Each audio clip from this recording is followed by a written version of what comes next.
everyone hear that? Could that be heard? Yep. So that's just a kind of taste for the flavor of the Vlogbrothers or Nerdfighters, but this is the other one too that's one of their more popular posts, and I just like this part of the clip, so. These are where it's all excellent. To say, and Nerdfighters, please forgive me. Jacob, what's the key to becoming a popular video blogger on YouTube? YouTube just released this really interesting feature that allows you to see the demographics of your channel. And one of the things that we learned when we looked at the demographics is that Nerdfighters are extremely loyal. I think the reason for this is that nerdfighting isn't something that you watch us do, it's something that we all do together. The other thing that we learned is that out of our 296 videos, 294 of them have been watched by more women than men. The two exceptions both feature giraffe sex as the center screenshot.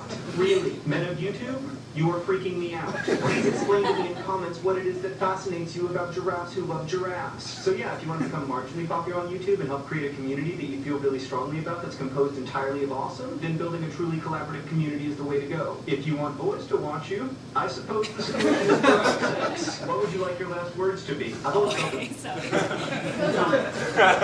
But they're live here, so this is probably a better way we can start going into all of that kind of talk. Let me just bring the channel up. That's a funny look there. It was well. I will say I chose it well. Good morning. That was you. I don't know. Do you want your face there? I'm sorry. That's perfect. I love it. Okay. John looks good no matter what. Are Whenever your you pause mics? the video. Are your mics on? It's on. Yeah, they're on. Can you hear? Okay. Can you hear me? Yep. Okay. Hello. Can you? This Does this work? Okay. So I want to welcome John and Hank Green, who are the founders and creators of what actually confuses me with 3 different names. Yeah. So their screen name on YouTube is Vlogbrothers. They started the Brotherhood 2.0. They founded what is actually I shouldn't say a new term, but something that's become in popular culture called Nerdfighters. And basically, I think some of the stats I shared with you guys is at this point they're number 49 in most subscribed all-time directors on YouTube, 7 behind Oprah, 2 behind the Google channel itself, and so these guys are really. We're 2 weeks away from taking you down. Catching up. So we keep watching the numbers to see when that might happen. So I don't know if one of you could just kind of talk a little bit about the inception and how you started with YouTube, and we can go from there. Yeah. Can I talk? I'll just say to start. You'll get there. Okay, go ahead. That no matter how many subscribers you get, there's always somebody right in front of you that you want to surpass. And you guys have been that person for like three or 4 months now, and we've been like right next to Google. Yeah, Google is We like. inch up, and you inch up, and we inch. It's a little bit like when you're at the dog races and they have that fake bunny go around the track, and the dog never gets to catch the fake bunny. But it's working on already. Hank and I grew up in Orlando, Florida, and when I was 14 and he was 11, I moved to Alabama to go to boarding school, and after that we never lived in the same place ever again. And we stayed very close through, because we were both like the internet, so we stayed close through instant message and stuff, but we had not seen a lot of each other in the last 10 years when we decided to do this, and I think we were both big friends of Zay Frank. I don't know if you guys know Zay, but Zay Frank was this very influential video blogger who made a video every single day between March 17, 2006 and March 17, 2007, every single weekday. And he got very popular, and he built a lot of things that made sort of contemporary non-YouTube video blogging possible. All of which were interesting, but we didn't really want to do. So Hank and I were talking one day on Instant Messenger, and we were talking about how we didn't see each other often, and this seemed like a way to do it, would be to make sort of based on Zay. And I was also really obsessed with Lonely Girl 15, the first sort of major thing that happened on YouTube. There was a small cabal of people who helped prove that Lonely Girl 15 was a production and not a real girl sitting in a real bedroom. And I'm embarrassed to say that part of that cabal who spent 20 or 22 hours a day tracking down IP addresses and stuff, and making sort of, I at the time was represented in Hollywood by CAA. I write books, and Hank is an environmental technology blogger. And so I would call my agents and ask them the names of the people I believed to be the actors who was playing when the girl Fatina was sick. Anyway, so we were really into this stuff, and we were interested in that world. That's rude. That's rude. It's okay. You finish. And It's my wife. This is the infamous iPhone you're still... Yeah. How long have you had it? Yeah, like 2 weeks, but it's still kind of a mystery to me. Yeah. Okay, it's all. okay, I don't know your story. So we decided to start doing this. On January 1st, 2007, we committed to making a video blog back and forth. Hank made the first one, I'd make the second one, Hank would make the third one, back and forth for an entire year.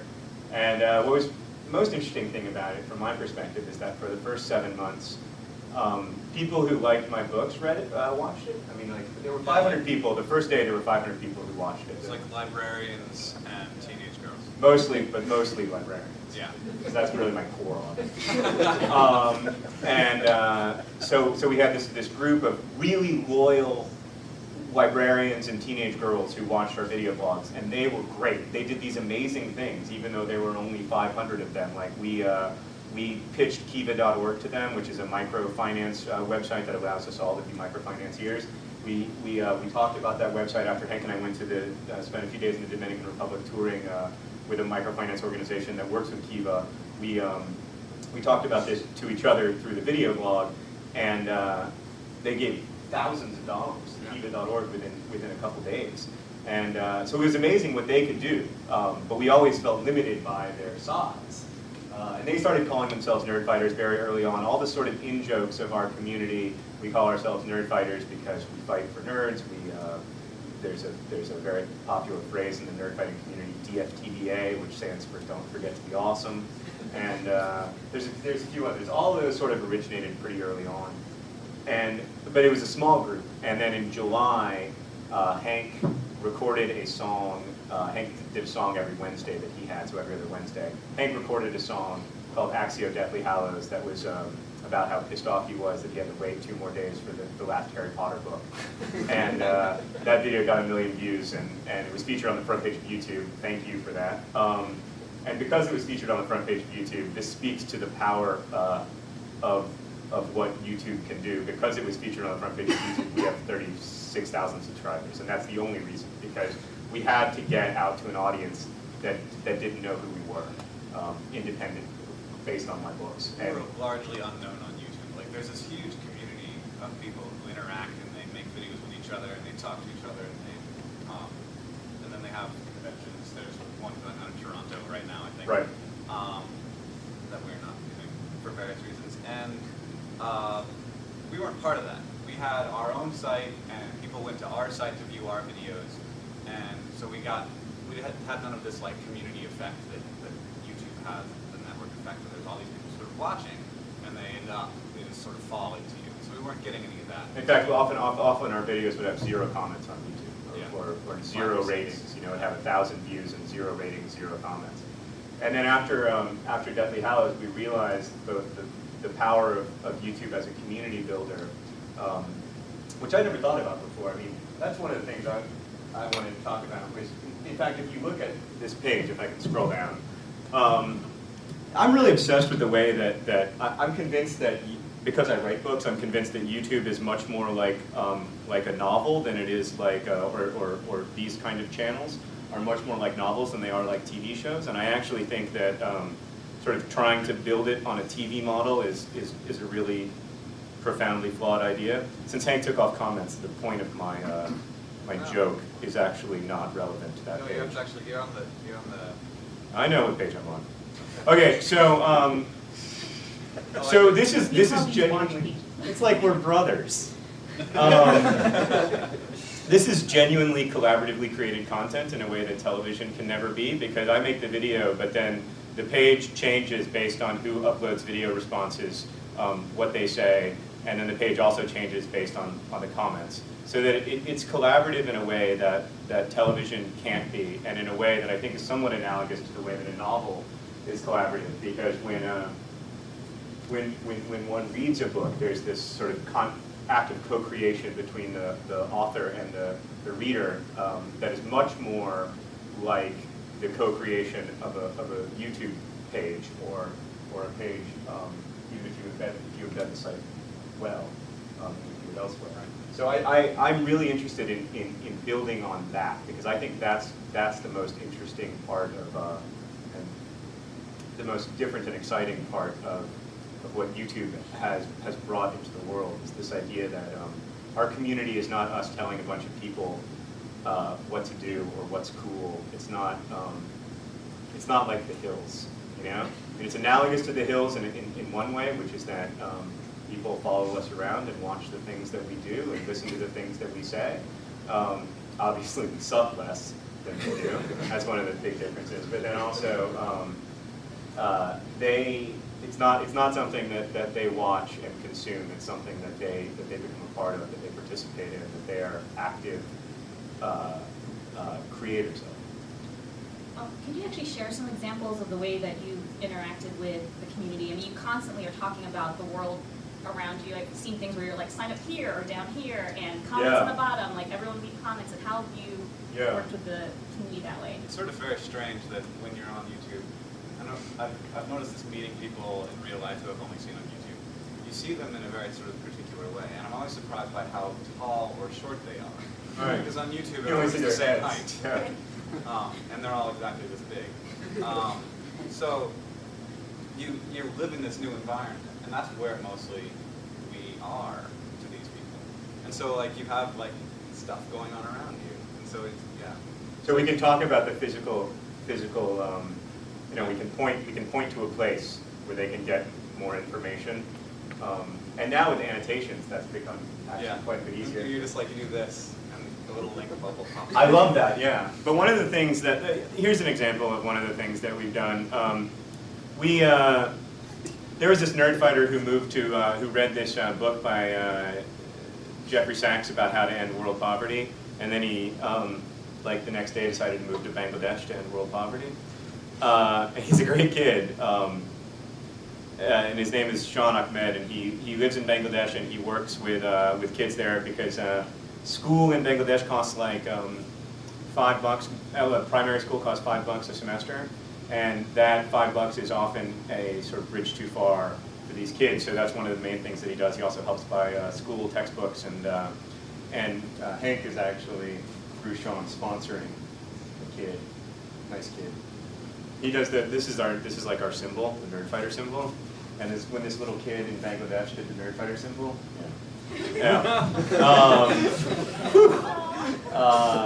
but it does. I mean, it's important to remember that there's sort of a small segment of us to whom broadband internet is available, and I think that can create this gulf between us and them. But when we remember that they're a part of us and that they can throw Nerdfighter gang signs just the same way we can, it's important. But when we met this kid and got to talking to him, and we talked about his work on our videos, and a lot of other people in the Nerdfighter community talked about his work in their videos, and then we ended up raising money for him. He's not an NGO, but we just sent him some money so that he could help more kids. And the idea was to do it in kind of a non-charitable way, in a way that you would help a friend, not in a way that you would help, that you would give to charity for tax-deductible donations or whatever. And we've done a lot of things like that we find interesting. Yeah, and the really amazing thing about Sean is that he then goes out and he's like, okay, these are the people that you just helped. Yeah, so he makes, so that he follows it up. Hang out. So he follows it up with a YouTube video that we all get to watch, where we see our actual dollars, minus the 7% PayPal took, being spent in actual Bangladesh. And that is one of the miracles of YouTube, that that's possible. I mean, that this kid was able to thank Hank sort of live, or as close to live as we can. And it's not just Sally Struthers sends you a photograph of the child you helped. You get to like he sits down and has a conversation with the family, and they crack jokes, and they're people, and you don't really see it as like poverty being a person issue. You see it as being a global issue. Right. But as soon as you see it as a people issue, and that's something that YouTube does really well, and that we've really benefited from, because most videos that are really popular, and the ones of ours that are really popular are standalone. You can do really well. It's funny, and then but what YouTube lets us do is be ourselves, and then everybody kind of feels like after a while that they're our friends, and so they just want to hang out, and every day they can hang out for 3 minutes. Right, they want to enjoy the, and we feel like we're their friends as well because of their comments and their videos. And that's one of the creepy, it's all these 15-year-old boys that I like. Yeah, can you talk a little bit about some of the other live events that you've done? Because I think that's one of the things as you follow on the videos. Once you guys started actually showing up in person places, I think there's some sort of other culture for people to follow where you're going. Yeah, and you have to understand that, like, when you're a working writer of novels for teenagers, you do a lot of book signings where 2 people come, and you want to blow your brains out the back of your head. And that is what I come to feel that events were. I didn't know that there was another way that they could feel other than disheartened. And I mean, you know, which is not a complaint about my audience and my books. It's just that when I was a teenager, I didn't go see authors I liked. It seemed weird. So we did this event a few months ago. Hank and I were in Grand Rapids, Michigan, talking to a group of librarians. And we, at the last second, decided that we would just go to a library, and then if people wanted to come, they could come. And I figured it would be, you know, the usual 2. And we would talk to them, and then I would feel better because at least we were there to do something else. We weren't there to do that. And 100 kids came. And well, not all kids. Yeah. You know, 80 kids and 20 adults. And it was absolutely surreal, and it was so enjoyable that when we were on the ride back to the Library Association, I was like, we've got to do this over and over and over and over again for the rest of our lives. Like, we have to quit everything else, you know, abandon our work and become professional nerd fighting tour people. And I just wanted to go to sleep. Yeah, it was I was like, you were I tired. need a nap. But now we're doing more of that, and in fact, the reason we're in Chicago is because this afternoon we're doing an event at the Harold Washington Public Library, which is like 300 kids at RSVP for it. So it should be. And I was in New York City yesterday, and we flash mobbed a Barnes & Noble store and got kicked out, and then we had to go attack the park, the Union Square Park, and then we got kicked out of the Union Square Park, and then we had to go and we hung out for the rest of the night in Madison Square Park, which was awesome. A little more background, because I think you posted that on Tuesday, so I've been like excited. I'm like, they're coming to Chicago, blah blah blah. Yeah. You know, this is great, and then finding out that Hank was coming too. And then I see the blog post that you're like, I'm in New York, I'm in the middle of Times Square, come meet me in 24 hours. It was less than that. It was like 16. Yeah. So on Wednesday night, you told people show up at 6 p.m. Let's just see who comes to the Barnes & Noble. Yeah. And then by the time it had happened, like Barnes & Noble had been informed by someone, and the corporate was angry at us, at him particularly, because he has to maintain the relationship. It's going to be on YouTube. And the fact remains. That's exactly the thing that I said we couldn't talk about. The fact remains that Barnes & Noble is our absolute favorite store. Thank you. God, thank God for them. I mean, really. Yeah. Really. And they were very nice. I like you. we'll put an interstitial during this. The in-video ad. I had that goes in the whole video. Yeah. That's the future. Yeah. I want that. It's Nerdfighters just my love that. voice And over an ad. Could we make more money that way? What's the CPM on an ad that takes up the whole screen and is dynamic? Actually, we will just make videos that are ads. Oh no, now you're opening up the gamut. You should talk. We should, anything to get the CPM up. We'll do it. Yeah, well, so what are your thoughts on some of that? Or how Actually, did it all... I actually want to do. Oh yeah. Could we who here? I don't know what you do here. Like what the topic. Did is. you more there- people work in ads or in Raise your hand if you do ads. If you're in ads. And then the rest of you are like, I'm just a dork for a living. All right. That's a new show for us. Okay, all right. So those of you who are in ads, what do you think about YouTube? How's it? Yeah. How's it? Is that Like, Don't be is it shy. even on your radar screen? Well, I mean, it's got to be a We're tiny. trying to churn out content. But it's got to be a tiny percentage of the revenue of the site. I mean, of I the mean, we company. could turn this into a small sales pitch, but I mean, Yeah. YouTube's definitely a big part of what we're trying to do and figure out. Right. And it's the $6 billion. We the thing is, like, I mean, that's why, like, I mean, you come in and talk talk about this, and Yeah. it's just even beyond what, this wasn't what we grew up on, and so Right. now, in the last year, I think we're all really trying to figure out, like, what is it about Yeah. YouTube, what's engaging for people. And I think advertising is a little bit different than it is on TV in a similar way, that there's a way to, if you can really, I mean, it fits YouTube, Google's model really well, because if you can really target advertisements to the right people in the way that you do with Google Ads, I think that you have an opportunity that you can never have on something like television, because our community is very interested in very specific things, and they're not interested in 10,000 BC coming out on DVD next week. You know, like, they don't care. They're not interested in red striped beer. Well, we only get those ads because we're over 21. I know, right? The majority of our audience is under 18, so It's a little awkward. they don't get those ads. A little awkward. Well, they literally don't get Yeah. them. I have a question. So I think in one of the things you had up there, it was like an Intel ad or maybe an HP ad. Yeah. Does your audience care about that? Yes. Yeah, I mean, they're nerds. they're nerds, so they care about all nerd stuff. They care about, like, iPhones and HP and, yeah, any nerd But do thing. They actually largely don't care about spending money, which is a problem that we have. Yeah, we're trying to work on that. We're trying to, I mean, we have the same problem. Yeah. And we can't, like, morally, we can't really say that we're in favor of spending money. So we're trying to find a way around that. Like, is there something that you could advertise that's free that people pay a lot of money to advertise? Maybe Hope. Maybe Hope. Maybe my.barackobama.com.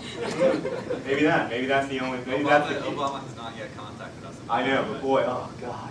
We We're giving him a lot we of got a credit platform for for this, him. So I have a related question. Do you guys, as publishers on YouTube, have the right to say yes and no to different advertisers? No. No, we can say yes or no to advertisers, though. We can say yes or no to the idea of advertising, but we can't say yes or no to particular advertisers, which hasn't bothered me, I have to say, because I feel like Hank runs an environmental technology website, and when someone tries to sell, for instance, a clean coal ad to him, he won't take it because that's greenwashing. That is blocked. That is one of the few ads that I have blocked. Right. So, but that kind of thing hasn't happened with YouTube yet. You know, in fact, like John McCain regularly advertises on our YouTube page, and I am more than happy to take his money. He can send it all to me, as far as I'm concerned. I mean, the larger problem, I mean, in terms of the way content providers feel, I think, is that the CPM has not gotten to the place where they'd like it to be, you know, and it's not, and it's tough because, and this gets into something that Hank and I talk a lot about, which is do you emphasize viral videos, which get more short-term traffic, or do you emphasize community-based groups? The sort of the channel versus video model, which do you emphasize in terms of how you try to build your community? I think if you emphasize viral videos, then the CPM doesn't have to be very high, because no one's going to be doing it for a living, because you either get bitten by an alligator or you don't. You can't control whether or not you get bitten by an alligator, you know? If you, that would be a great idea, by the way. We should just go out and do that. As long as they're having sex at the time. Yes, yes, yes. That's why your videos get more views. But I think if you emphasize the channel model, which is something that we feel really strongly about in terms of the long-term growth of a site like YouTube. I mean, what's best about YouTube in our minds is the community aspect of it. The fact that you can change the content of the page no matter who you are, and no matter how popular the video is, you can still affect the way the page looks and the way the page sounds and feels and the vibe of the whole experience. That to me is ultimately a much better way to build a long-term audience. And I think most of YouTube's growth is probably there. I mean, there's plenty of people that can host viral videos. You know, I mean, Break.com can host viral videos, but they can never have the kind of community base that YouTube has. So it's a tremendous advantage. So that's it. Yeah, actually, since you guys are such big YouTube power users, since, I don't know, a year and a half or even probably longer, do you have any requests, or what would you love to see the channel be able to do, or the product? Is there anything that you were like just been frustrated with, or? John and I have started talking a lot about, and I at first was extremely resistant to the entire idea, but about increasing the quality and you just step that up a little bit? It looks much better. YouTube. But there are several other sites, and one of the big differences that I can see between like YouTube and Rever is that the videos are just, they look better on Rever. And, you know, I don't know why that is or if there's legacy problems there, but that's something that I like. At first I was like, what do I care? Like, so that they can see more of my pimples and that I didn't shave that morning. Yeah. I mean, mostly what we do is just talk. So I don't feel that it matters a lot for us. But John has started to convince me that is something that could be. Well, I think if you look, it depends on if you look at a channel like James Nintendo Nerd, who has sort of half left YouTube, which is really unfortunate because he has a pretty good show if you like old Nintendo games. And poo jokes. Which I do and I do. Yeah. So it's perfect. And his because he uses a lot of screen captures or moving. What would you call it? Moving screen capture. He uses a lot of like video, like you watch Tetris happen. I don't know how to describe that. That the quality matters there. I mean, if you're looking at my face, I think quality is a disadvantage of anything. But like I think that if you for content like that, which is more and more of what's really popular or what's growing in popularity on YouTube in terms of channels, it's those kind of high production quality videos that a lot of time goes into instead of just, you know, what was initially popular was well, the hot girl stares into a camera for 6 minutes and rambles, and then that was sort of replaced by people rambling into a camera but with quick cuts so it's less boring, and then now we're starting to see higher production quality channels like, I don't know if you guys are familiar with Cute with Chris. The Cute with Chris is a really good example of a channel that's become quite popular in the last 6 months or so. It's a dude who shows pictures of cute kittens, but he clearly hates cute kittens, which makes for a really pleasant tension and ambiguity in his videos. And he's also a really funny guy. Sites like that do have production value are growing on the site right now. Doesn't bode well for us. Yeah, but but we like, I like our audience. Like I would love to be on the front page again and to be able to get to a different audience. But I really like our audience. Is there a button? I heard about that button. Yeah. Is there a button? Yeah. Because sometimes you see stuff and you think someone broke into Google and hit that button.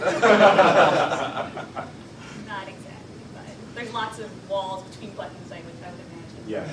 So I don't know if anyone else has questions, but there's definitely mics. Please feel free to ask. Or even without Hopefully mics. Anything, but one of the things I wanted to ask, since this is one thing that we talked about before you came to, is just where can you video blog from here within the office? And you guys have blogged from lots of various places, and I'm sure the camera's always with you when you walk around. Where's the oddest place and or the weirdest reaction that you've had with the camera? I vlog and I travel a lot, so I vlog in airports all the time. And you have to, you're like screaming at the camera. And you have to time yourself between stupid security announcements about how you're not allowed to have anything over 3 ounces, which they play every 6 minutes, which is ridiculous because no one is in the airport for only 6 minutes. But anyway. The security level has been raised to orange. Oh God, it's been orange for 5 years. Raised to. Yeah, raised in 2002.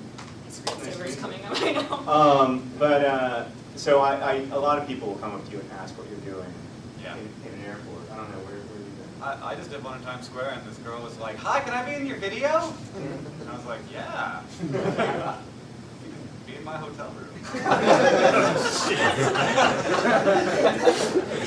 Sorry, honey. Yeah, keep going with that. You'll say anything for a laugh. It's a blessing and a curse. But I don't usually have the reactions. No. One time I was in the Denver International Airport, and I literally set up my tripod, and I did a stop motion animation of myself laying down in chairs like this, except there's all armrests so that you can't actually relax, of course. So laying down on the armrests, and then I moved like 6 inches, like 24 times.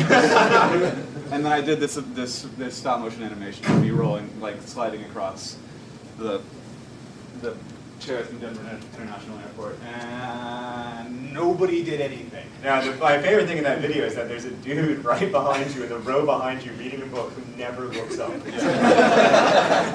Which I think simultaneously speaks to sort of people's obliviousness, and also to their general embarrassment. Like, I don't know what that guy is doing, but he's weird, and I don't want to participate. There was a couple of like, is that terrorism?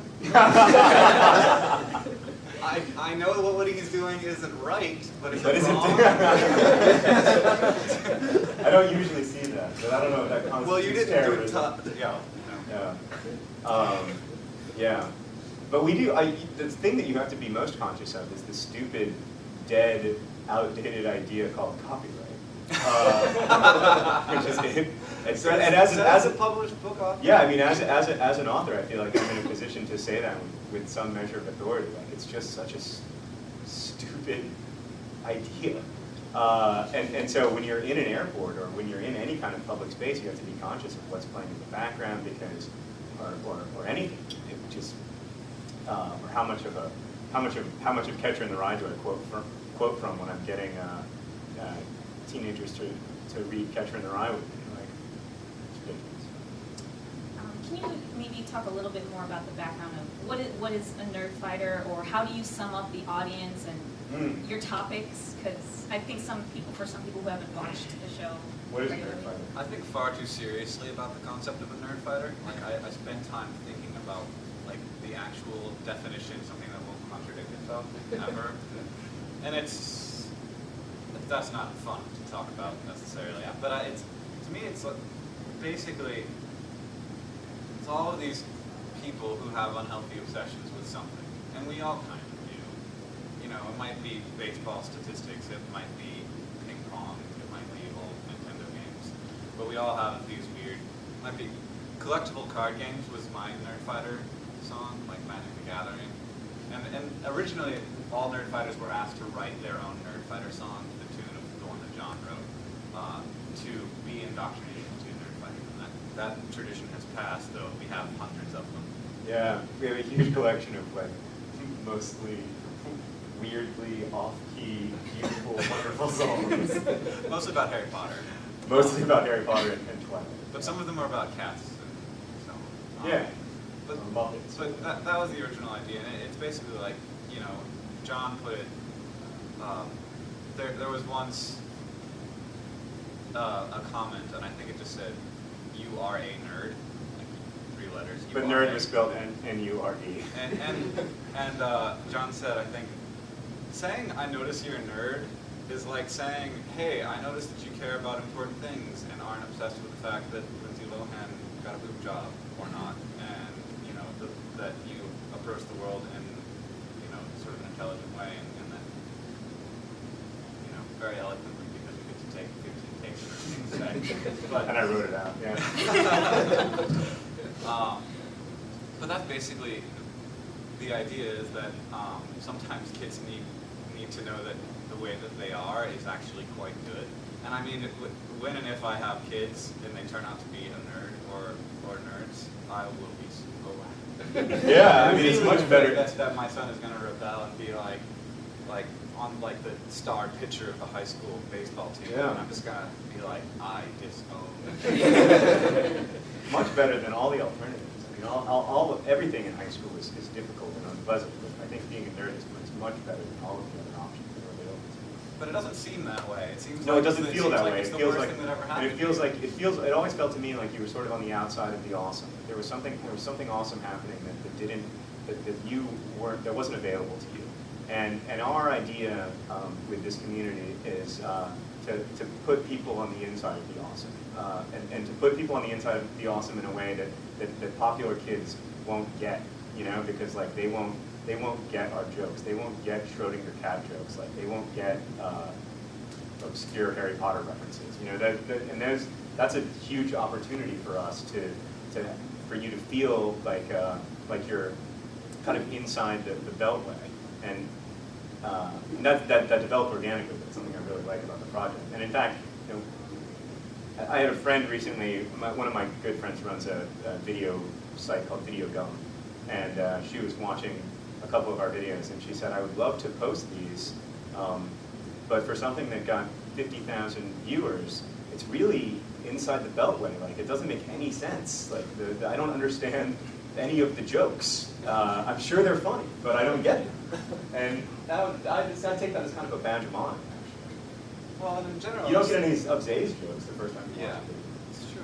He's funny. And in general, the awesomest thing about the internet is that no matter what group of people you create content for, there are tens of thousands of them. Yeah. You can create content for homosexual, midgets who like goth, and you will get 10,000 views because there are 800. 800. which is a surprising amount. If they have broadband connection. Yeah. So basically, we created content for John's audience, young, nerdy girls, and now we have 50,000 young, nerdy girls following us everywhere we go. And boys. And adults. I mean, the surprising thing, from my perspective, Insight shows us that 70% of our audience is female and 70% of our audience is under 18. yeah, It's but like- the other 30% of our audience is really what makes its survival possible, because you need adults in a community like this. You need adults to kind of raise the level of discourse, because otherwise, I don't know if you guys are familiar with this series of vampire novels called Twilight, but otherwise, all anyone ever talks about is Twilight or the Hills. In fact, here we have these discussion boards where there are tons of really interesting discussions, really fascinating stuff that you can't believe that teenagers would ever think.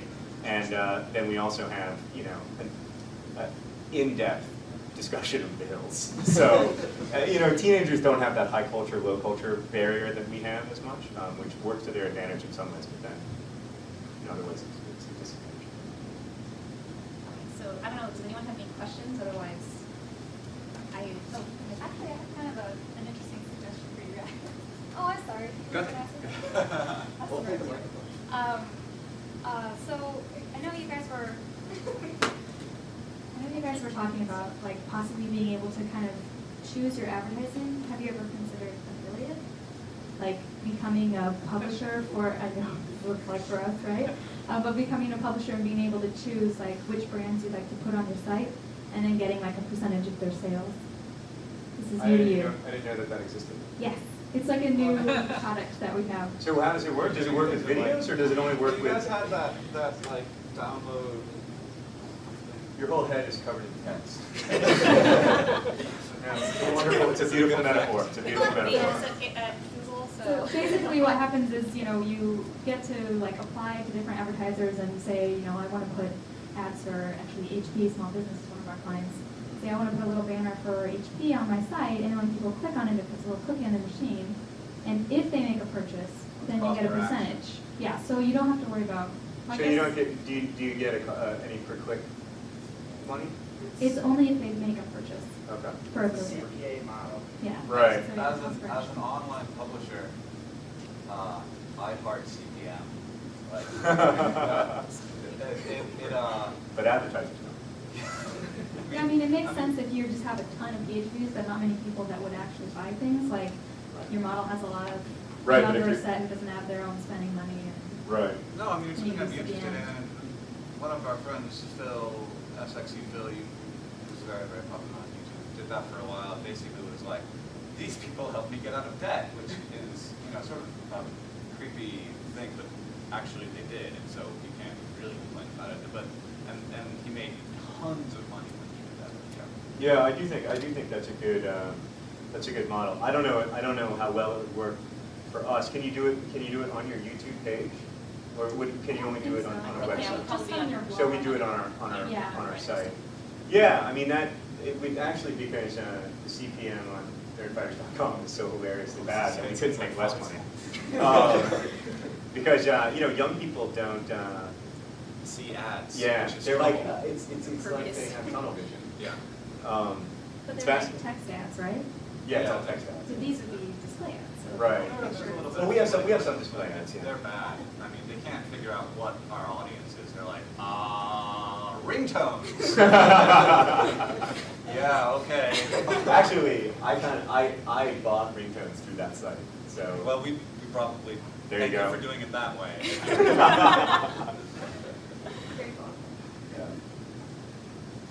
So just to follow up on that question, I guess the answer to you guys is like, could you ever make a living doing this? Or are there people in this community, or do you see that happening in the near future? If the CPM doubled, which would still be pretty low in terms of if there were more than 50% of our advertising was in video advertising, and we worked really hard, then we could make a living. We wouldn't be. I mean, to be honest, Hank and I both have jobs that we really like, and that I mean, short of like working at Google, really good jobs, and I wouldn't want to.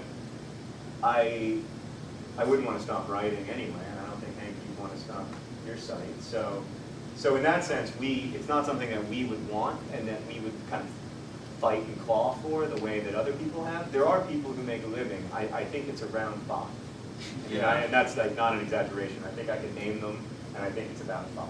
Yeah, Michael Buckley, who does the What the Buck Show, which is he's very personable, very sort of community oriented, but he talks about celebrity gossip. Which, if we talk about celebrity gossip, we would be much more famous. I don't know. It might not be true because we would seem completely inauthentic. We would stop having it. Yeah, that's true. But I think I could keep with that. I wouldn't like it very much though. But he gets like 1 million views on every one of his videos, and he's now making, I'm sure. He does all right. He hasn't quit his job. Yeah. He doesn't want to. Yeah, and I think there are. The fact is, most of the really successful content creators on YouTube are also good at something else that they were doing before. So there are a couple exceptions to that, but I think most of them, that was sort of their sort of secondary outlet. I mean, I started doing this partly because writing is really lonely, and you're stuck inside of you're in your basement and you're lazy boy all day, and you're alone, and you never talk to anyone. And I was like, this could be a way to do some collaborative work, which I really missed. So. Is the center of your community the YouTube area, or do you have something offsite that is where people It's a good question. It's a good question that's difficult to answer. I would say that the center of our community is offsite. Most people don't view our content that way though, because most people aren't active in the community in that way. They're active in watching the videos and maybe commenting, but the comments go so crazy that there's not a lot of discussion that used to happen. Yeah, I mean, one of the disadvantages of YouTube when you're popular is that it's difficult to have Meaningful discussion in the comments. Because of the way the comments section is, it only displays 10 comments at a time, and they just scroll and scroll and scroll. And there is a problem where if you post a reply comment, if you view all of the comments, it looks like a reply comment. But if you just view it in the front page, it comes up as on its own, and it's just like sitting there by itself. And you don't know what it's a reply to. Like, that's a very difficult problem to address. I think, in fact, I like the way. I like the new way better than the old way because it's just hard. I mean, we have the same struggle on our forum, which is designed for this, and has a much wider screen where you can do text. It's still really hard. And so the center of these conversations that we have a social networking site using name.com, is at nerdfighters.com. But I don't know that I'd agree actually, because I think you and I spend a lot more time on YouTube than we do on nerdfighters.com. That's true, but it's not our community. That's everyone's community. Yeah, but I think for a lot of people, the center of it is at YouTube. The vast majority of people watch it. I agree. That's the community that I am more a part of, to be honest. Yeah. But that includes a lot of other channels. Right. That's true. I think I honestly don't. When I'm thinking about the way the Nerdfighter community functions, I don't think of YouTube and nerdfighters.com separately. I think of them as sort of feeding back and forth into each other because we link to the site on our videos, but when you're watching them at the Ning, we often send people back to YouTube. So it goes the workflow, I guess, goes both ways. Yeah, and for the future of YouTube, it would be very cool to have some kind of more in-depth. I think something working with this in-depth API where you can actually integrate more easily, maybe even like comment integration with external sites would be probably impossible, but it would be really awesome for us. Yeah, that would be cool. And yeah, that seems hard. Yeah, but the community at the Ning though is really good and self-sufficient. And they're like 10,000 members, and yeah, and they're great. They're really they know how to kind of take care of themselves, thank God. Totally, We don't have much time. we get neglected pretty regularly. And there's also an external bulletin board that is like legacy that people are like, bring it back. My profile there has like 10,000 posts, and I need to preserve that for my personal identity so that I can tell that I am that much of a dork. Which, fair enough. I mean, 10,000 posts takes a few weeks, even if you're working hard. Actually, you guys kind of answered my question a little bit right before I got to ask it. Come with another one. No, because Well, let's ask it again. off to the right, I saw some. I think they were uncultured project resources. Yeah. And you list out things like Twitter and Facebook and all this stuff. I mean, do you guys try and direct that and then integrate, or is it just something that your community says, I'm going to start tweeting about Nerdfighters, and then all of a sudden you just kind of integrate and kind of adopt it? I mean, does it grow organically, or do you guys try and kind of direct that and create some sort of architecture around integrating these sites? We both. When it grows, when we try to create the architecture, it usually doesn't go very well. Is that fair? Yeah. But when it grows organically, and then we sort of create the architecture afterwards, that tends to work better for us. There are a few things that we did thoughtfully. We created this site at the end of 2007, at the end of our year-long project where we were talking every day. We created a site that the social networking site that was thought out and worked. Yeah.